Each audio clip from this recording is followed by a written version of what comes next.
ನವಭಾರತ ನಿರ್ಮಾಣಕ್ಕೆ ಯುವ ಪೀಳಿಗೆಯ ಸಹಕಾರ, ಸಲಹೆ ಸೂಚನೆಗಳು ಅಗತ್ಯ. ಸಂವಿಧಾನ ರಚನೆಕಾರರೇ ಹೆಮ್ಮೆ ಪಡುವಂತೆ ಭಾರತದ ಮರು ನಿರ್ಮಾಣವಾಗಬೇಕಿದೆ ಎಂದು ಪ್ರಧಾನಿ ನರೇಂದ್ರ ಮೋದಿ ತಮ್ಮ ಮನದ ಮಾತಿನಲ್ಲಿ ಹೇಳಿದ್ದಾರೆ. ಮನದ ಮಾತು ಕಾರ್ಯಕ್ರಮ 118ನೇ ಸಂಚಿಕೆಯ ಒಂದು ವಿಶೇಷ ವರದಿ. 75वीं वर्षगांठ है. इस वर्ष ಜನವರಿ 26ರಂದು ಭಾರತದ ಗಣರಾಜ್ಯೋತ್ಸವ ಇರುವ ಹಿನ್ನೆಲೆಯಲ್ಲಿ ಇದೇ ಮೊದಲ ಬಾರಿಗೆ ಪ್ರಧಾನಿ ನರೇಂದ್ರ ಮೋದಿ ಒಂದು ವಾರ ಮೊದಲೇ ದೇಶವಾಸಿಗಳೊಂದಿಗೆ ತಮ್ಮ ಮನದಾಳದ ಮಾತುಗಳನ್ನು ಹಂಚಿಕೊಂಡಿದ್ದಾರೆ. ಸಂವಿಧಾನ ರಚನೆಯ ಕೆಲಸವನ್ನು ಆರಂಭಿಸಿದ ಸಂದರ್ಭದಲ್ಲಿ ಸಂವಿಧಾನ ಶಿಲ್ಪಿ ಡಾಕ್ಟರ್ ಬಾಬಾ ಸಾಹೇಬ್ ಅಂಬೇಡ್ಕರ್ ಅವರು ಪರಸ್ಪರ ಸಹಕಾರ ಕುರಿತು ಹೇಳಿರುವ ಮಾತುಗಳನ್ನು ಪ್ರಧಾನಿ ಉಲ್ಲೇಖಿಸಿದ್ದು, ಪರಸ್ಪರ ಸಹಕಾರದಿಂದ ಕಾರ್ಯನಿರ್ವಹಿಸಿದಾಗ ಮಾತ್ರ ಜಗತ್ತಿಗೆ ಮಹತ್ತರವಾದ ಸೇವೆಯನ್ನು ಒದಗಿಸಲು ಸಾಧ್ಯವಾಗುತ್ತದೆ ಎಂದಿದ್ದಾರೆ. ಇದೇ ವೇಳೆ ಡಾಕ್ಟರ್ ಶ್ಯಾಮ್ ಪ್ರಸಾದ್ ಮುಖರ್ಜಿ ಅವರ ಮಾತುಗಳನ್ನು ಉಲ್ಲೇಖಿಸಿರುವ ಪ್ರಧಾನಿ ಅವರು, ದೇಶದ ಪ್ರತಿಯೊಬ್ಬ ವ್ಯಕ್ತಿಗೂ ಅವರ ಪ್ರತಿಭೆಗೆ ಅನುಸಾರ ಅವಕಾಶಗಳು ದೊರೆತಾಗ ಅದನ್ನು ಸದುಪಯೋಗಪಡಿಸಿಕೊಂಡು ತಾವು ಬೆಳೆಯುವುದರ ಜೊತೆಗೆ ದೇಶಾಭಿವೃದ್ಧಿಗೂ ಸಹಕರಿಸಲು ಸಾಧ್ಯವಾಗುತ್ತದೆ. ಹಾಗಾಗಿ ಇಂತಹ ಚಿಂತನೆಗಳಿಂದ ಸ್ಫೂರ್ತಿ ಪಡೆದು ನಮ್ಮ ಸಂವಿಧಾನವನ್ನು ರಚಿಸಿದವರು ಹೆಮ್ಮೆ ಪಡುವಂತೆ ಭಾರತವನ್ನು ನಿರ್ಮಿಸುವ ಕೆಲಸ ಮಾಡಬೇಕಾಗಿದೆ ಎಂದು ಪ್ರಧಾನಿ ಹೇಳಿದ್ದಾರೆ. बाबा साहब इस बात पर जोर दे रहे थे कि संविधान सभा एक साथ एक मत हो और मिलकर सर्वहित के लिए काम करे. 25 जनवरी ಇದೇ ವೇಳೆ ಜನವರಿ 25ರಂದು ರಾಷ್ಟ್ರೀಯ ಮತದಾರರ ದಿನವನ್ನು ಆಚರಿಸಲಾಗುತ್ತಿದೆ. ಭಾರತೀಯ ಚುನಾವಣಾ ಆಯೋಗದ ಸಂಸ್ಥಾಪನಾ ದಿನ. ಸಂವಿಧಾನದ ನಿರ್ಮಾಪಕರು ಸಂವಿಧಾನದಲ್ಲಿ ಚುನಾವಣಾ ಆಯೋಗಕ್ಕೆ ಹಾಗೂ ಪ್ರಜಾಪ್ರಭುತ್ವದಲ್ಲಿ ಜನರ ಭಾಗವಹಿಸುವಿಕೆಗೆ ದೊಡ್ಡ ಸ್ಥಾನವನ್ನು ನೀಡಿದ್ದಾರೆ. ಕಾಲಕಾಲಕ್ಕೆ ಮತದಾನ ಪ್ರಕ್ರಿಯೆಯನ್ನು ಆಧುನೀಕರಿಸಿ ಬಲಪಡಿಸಿದ್ದರಿಂದಲೇ ಇಂದು ಭಾರತ ವಿಶ್ವದಲ್ಲಿ ಅತ್ಯಂತ ಬಲಿಷ್ಠ ಪ್ರಜಾಪ್ರಭುತ್ವ ದೇಶವಾಗಿ ಬೆಳೆಯಲು ಸಾಧ್ಯವಾಗಿದೆ. 1951-52ರಿಂದ ಇಲ್ಲಿಯವರೆಗೂ ನ್ಯಾಯಸಮ್ಮತ ಚುನಾವಣೆಗಳನ್ನು ನಡೆಸಿರುವ ಕಾರಣಕ್ಕೆ ಚುನಾವಣಾ ಆಯೋಗವನ್ನು ಅಭಿನಂದಿಸಬೇಕಾಗಿದೆ. ದೇಶವಾಸಿಗಳು ತಮ್ಮ ಮತದಾನದ ಹಕ್ಕನ್ನು ಗರಿಷ್ಠ ಸಂಖ್ಯೆಯಲ್ಲಿ ಬಳಸಲು ಹಾಗೂ ದೇಶದ ಪ್ರಜಾಪ್ರಭುತ್ವದ ಪ್ರಕ್ರಿಯೆಯ ಭಾಗವಾಗಲು ಈ ವ್ಯವಸ್ಥೆಯನ್ನು ಮತ್ತಷ್ಟು ಬಲಪಡಿಸಬೇಕಾದ ಅಗತ್ಯವಿದೆ ಎಂದು ಪ್ರಧಾನಿ ಹೇಳಿದ್ದಾರೆ. मजबूत किया है. आयोग ने जनशक्ति को और शक्ति देने के लिए तकनीकी शक्ति का उपयोग किया. मैं चुनाव आयोग को निष्पक्ष चुनाव के उनके कमिटमेंट के लिए बधाई देता हूं. ಉತ್ತರ ಪ್ರದೇಶದ ಪ್ರಯಾಗ್ರಾಜ್ನಲ್ಲಿ ಆರಂಭಗೊಂಡಿರುವ ಮಹಾ ಕುಂಭಮೇಳದ ಬಗ್ಗೆಯೂ ಪ್ರಧಾನಿ ತಮ್ಮ ಮನದಾಳದ ಮಾತಿನಲ್ಲಿ ಹಲವು ವಿಷಯಗಳನ್ನು ಹಂಚಿಕೊಂಡಿದ್ದಾರೆ.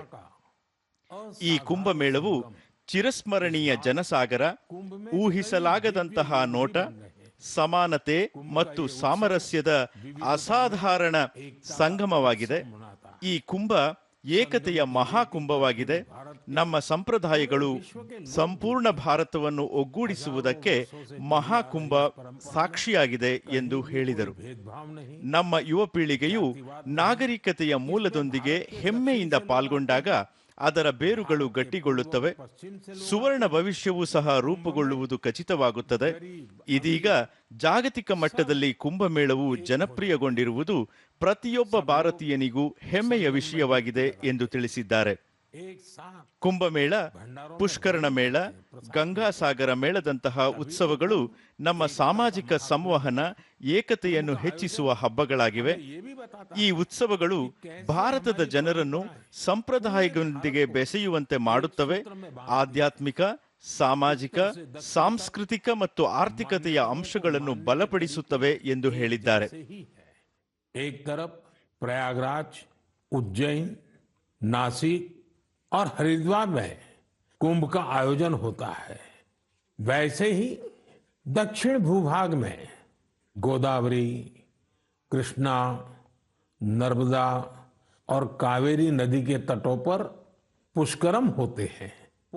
ಬಾಲರಾಮನ ಪ್ರಾಣ ಪ್ರತಿಷ್ಠಾಪನಾ ಪ್ರಥಮ ವಾರ್ಷಿಕೋತ್ಸವವನ್ನು ಪುಷ್ಯ ಮಾಸದ ಶುಕ್ಲ ಪಕ್ಷದ ದ್ವಾದಶಿಯೆಂದು ಆಚರಿಸಲಾಗಿದ್ದು, ಈ ದ್ವಾದಶಿಯು ಭಾರತ ಸಾಂಸ್ಕೃತಿಕ ಪ್ರಜ್ಞೆಯ ಪುನರ್ ಪ್ರತಿಷ್ಠಾಪನೆಯ ದ್ವಾದಶಿಯಾಗಿದೆ. ಅಭಿವೃದ್ಧಿಯ ಪಥದಲ್ಲಿ ಸಾಗುವಾಗ ನಮ್ಮ ಪರಂಪರೆಯನ್ನು ಉಳಿಸಿಕೊಂಡು ಮುನ್ನಡೆಯಲು ಇದು ಸ್ಫೂರ್ತಿಯಾಗಿದೆ ಎಂದರು. प्राण प्रतिष्ठा की ये द्वादशी भारत की सांस्कृतिक चेतना की पुनः प्रतिष्ठा की द्वादशी है. ಭಾರತದ ಬಾಹ್ಯಾಕಾಶ ಸಂಶೋಧನಾ ಕ್ಷೇತ್ರದಲ್ಲಿನ ಸಾಧನೆಗಳ ಬಗ್ಗೆಯೂ ಪ್ರಧಾನಿ ಪ್ರಸ್ತಾಪಿಸಿದ್ದು, ಬೆಂಗಳೂರು ಮೂಲದ ಪಿಕ್ಸೆಲ್ ಸ್ಟಾರ್ಟ್ ಕಂಪನಿಯ ಬಗ್ಗೆ ಪ್ರಥಮವಾಗಿ ಉಲ್ಲೇಖಿಸಿದ್ದಾರೆ.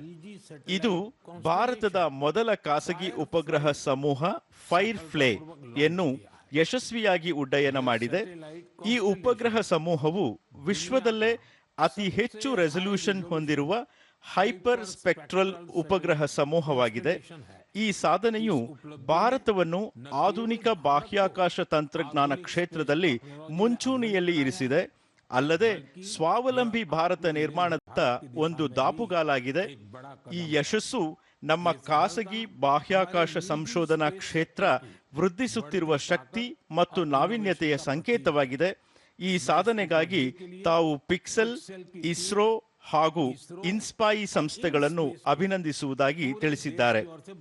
ಅಲ್ಲದೆ ಇಸ್ರೋದ ಸ್ಪೇಡೆಕ್ಸ್ ಡಾಕಿಂಗ್ ಹಾಗೂ ಬಾಹ್ಯಾಕಾಶದಲ್ಲಿ ಸಸ್ಯಗಳನ್ನು ಬೆಳೆಸಿದ ಮಹಾನ್ ಸಾಧನೆಯ ಬಗ್ಗೆಯೂ ಪ್ರಧಾನಿ ತಮ್ಮ ಮನ್ ಕಿ ಬಾತ್ನಲ್ಲಿ ವಿಶೇಷವಾಗಿ ಉಲ್ಲೇಖಿಸಿದ್ದು, ಇದು ನಮ್ಮ ವಿಜ್ಞಾನಿಗಳ ದೂರದೃಷ್ಟಿಯ ಫಲವಾಗಿದೆ ಎಂದು ಹೇಳಿದ್ದಾರೆ. जब अंतरिक्ष में दो स्पेस क्राफ्ट कनेक्ट किए जाते हैं तो इस प्रक्रिया को स्पेस डॉकिंग कहते हैं. यह तकनीक अंतरिक्ष में स्पेस स्टेशन तक सप्लाई भेजने और क्रू मिशन के लिए अहम है. ಪ್ರಧಾನಿ ನರೇಂದ್ರ ಮೋದಿ ಅವರು ವಿಕಸಿತ ಭಾರತ ಯುವ ಮುಖಂಡರ ಸಂವಾದ ಕಾರ್ಯಕ್ರಮದಲ್ಲಿ ತಾವು ಪಾಲ್ಗೊಂಡಿದ್ದರ ಬಗ್ಗೆ ಮನ್ ಕಿ ಬಾತ್ನಲ್ಲಿ ಪ್ರಸ್ತಾಪಿಸಿದ್ದಾರೆ. ಈ ಸಂವಾದ ಕಾರ್ಯಕ್ರಮದಲ್ಲಿ ದೇಶದ ನಾನಾ ಮೂಲೆಗಳಿಂದ ಬಂದಿದ್ದ ಯುವ ಸ್ನೇಹಿತರೊಂದಿಗೆ ತಾವು ಸಮಯ ಕಳೆದಿದ್ದು, ಸಂಸ್ಕೃತಿ, ಮಹಿಳೆ, ಯುವ ಜನತೆ ಹಾಗೂ ಮೂಲಸೌಕರ್ಯದಂತಹ ಹಲವಾರು ಕ್ಷೇತ್ರಗಳ ಬಗ್ಗೆ ಹೊಸ ವಿಷಯಗಳನ್ನು ತಿಳಿದುಕೊಳ್ಳಲು ಸಾಧ್ಯವಾಯಿತು ಎಂದು ಹೇಳಿದ್ದಾರೆ. ಕಳೆದ 9 ವರ್ಷಗಳಲ್ಲಿ ಭಾರತದಲ್ಲಿ ನವೋದ್ಯಮಗಳ ಯುಗ ಆರಂಭವಾಗಿದೆ. ಇಂದು ಸಣ್ಣ ನಗರಗಳಲ್ಲಿ 50%ಕ್ಕಿಂತ ಹೆಚ್ಚು ನವೋದ್ಯಮಗಳನ್ನು ಹೆಣ್ಣು ಮಕ್ಕಳು ನಿರ್ವಹಿಸುತ್ತಿದ್ದಾರೆ. ಇದು ಹೆಮ್ಮೆಯ ವಿಷಯ. ತ್ಯಾಜ್ಯ ನಿರ್ವಹಣೆ, ಇಂಧನ, ಜೈವಿಕ ತಂತ್ರಜ್ಞಾನ ಹಾಗೂ ಸರಕು ಸಾಗಣೆ ಕ್ಷೇತ್ರದಲ್ಲಿ ನವೋದ್ಯಮಗಳು ಹೆಚ್ಚಾಗಿ ಕಂಡುಬರುತ್ತಿವೆ. ನಮ್ಮ ಯುವ ಜನತೆ ಸಾಂಪ್ರದಾಯಿಕತೆಯನ್ನು ಮೀರಿ ಯೋಚಿಸುತ್ತಿರುವುದರಿಂದ ಇದರಲ್ಲಿ ಅವರಿಗೆ ಯಶಸ್ಸು ಸಾಧ್ಯವಾಗಲಿದೆ. ನವೋದ್ಯಮದಿಂದಾಗಿ ಕಳೆದ 1 ದಶಕದಲ್ಲಿ ದೊಡ್ಡ ಪರಿವರ್ತನೆಯಾಗಿದೆ. ಇದರಿಂದ ಅಗತ್ಯತೆಗಳ ಸಂಪೂರ್ಣ ಲಾಭ ಪಡೆದುಕೊಳ್ಳುವಂತೆ ಪ್ರಧಾನಿಯವರು ಯುವ ಪೀಳಿಗೆಗೆ ಸಲಹೆ ಮಾಡಿದ್ದಾರೆ. अंबाला, हिसार, कांगड़ा, चेंगलपट्टू, बिलासपुर, ग्वालियर और वाशिम जैसे शहर स्टार्टअप्स के सेंटर बन रहे हैं तो मन आनंद से भर जाता है. ಜನವರಿ 23 ನೇತಾಜಿ ಸುಭಾಷ್ ಚಂದ್ರ ಬೋಸ್ ಅವರ ಜನ್ಮದಿನ. ಈ ದಿನವನ್ನು ಪರಾಕ್ರಮ ದಿನವಾಗಿ ಆಚರಿಸಲಾಗುತ್ತಿದೆ. ಸುಭಾಷ್ ಚಂದ್ರ ಬೋಸ್ ಒಬ್ಬ ದಾರ್ಶನಿಕರಾಗಿದ್ದು, ಧೈರ್ಯ ಎನ್ನುವುದು ಅವರ ಸ್ವಭಾವದಲ್ಲೇ ಆಳವಾಗಿ ಬೇರೂರಿತ್ತು. ಅಲ್ಲದೆ ಅವರೊಬ್ಬ ದಕ್ಷ ಆಡಳಿತಗಾರರಾಗಿ ತಮ್ಮ ಸಾಮರ್ಥ್ಯವನ್ನು ಸಾಬೀತುಪಡಿಸಿದ್ದರು. ದೇಶದಲ್ಲೇ ಮೊದಲ ಬಾರಿಗೆ ಶಾಲೆಗಳಲ್ಲಿನ ಬಡ ಮಕ್ಕಳಿಗೆ ಉಚಿತವಾಗಿ ಹಾಲು ವಿತರಿಸುವ ಯೋಜನೆಯನ್ನು ಕೋಲ್ಕತ್ತಾದ ಮೇಯರ್ ಆಗಿ ಆರಂಭಿಸಿದ್ದರು. ನೇತಾಜಿ ಸುಭಾಷ್ ಚಂದ್ರ ಬೋಸ್ ಅವರ ಇಡೀ ಜೀವನ ಭಾರತದ ಯುವ ಪೀಳಿಗೆಗೆ ಪ್ರೇರಣಾದಾಯಿಯಾಗಿದೆ. ಹಾಗಾಗಿ ಅವರ ಬಗ್ಗೆ ಹೆಚ್ಚು ಓದುವ ಮೂಲಕ ಪ್ರೇರಣೆ ಹೊಂದುವಂತೆ ಯುವ ಜನತೆಯಲ್ಲಿ ಮನವಿ ಮಾಡಿದ್ದಾರೆ. कोलकाता कॉर्पोरेशन के चीफ एग्जीक्यूटिव ऑफिसर बने और उसके बाद उन्होंने ಮೇಯರ್ की जिम्मेदारी भी संभाली. ದೇಶವಾಸಿಗಳ ಸಲಹೆ ಮತ್ತು ಸೂಚನೆಗಳಿಂದ ಅಭಿವೃದ್ಧಿ ಹೊಂದಿದ ಭಾರತದ ನಿರ್ಮಾಣದ ತಮ್ಮ ಸಂಕಲ್ಪಕ್ಕೆ ಮತ್ತಷ್ಟು ಪುಷ್ಟಿ ದೊರೆಯುತ್ತದೆ ಎಂದು ಹೇಳುವ ಮೂಲಕ ದೇಶವಾಸಿಗಳು ತಮ್ಮ ಸಲಹೆ ಸೂಚನೆಗಳ ಮೂಲಕ ದೇಶಾಭಿವೃದ್ಧಿಗೆ ಕೈ ಜೋಡಿಸಬೇಕೆಂದು ಪ್ರಧಾನಿ ನರೇಂದ್ರ ಮೋದಿ ಅವರು ಕರೆ ನೀಡಿದ್ದಾರೆ. फिर मिलेंगे. भारतवासियों की उपलब्धियां, संकल्पों और सिद्धियों की नई गाथाओं के साथ। बहुत बहुत धन्यवाद। नमस्कार।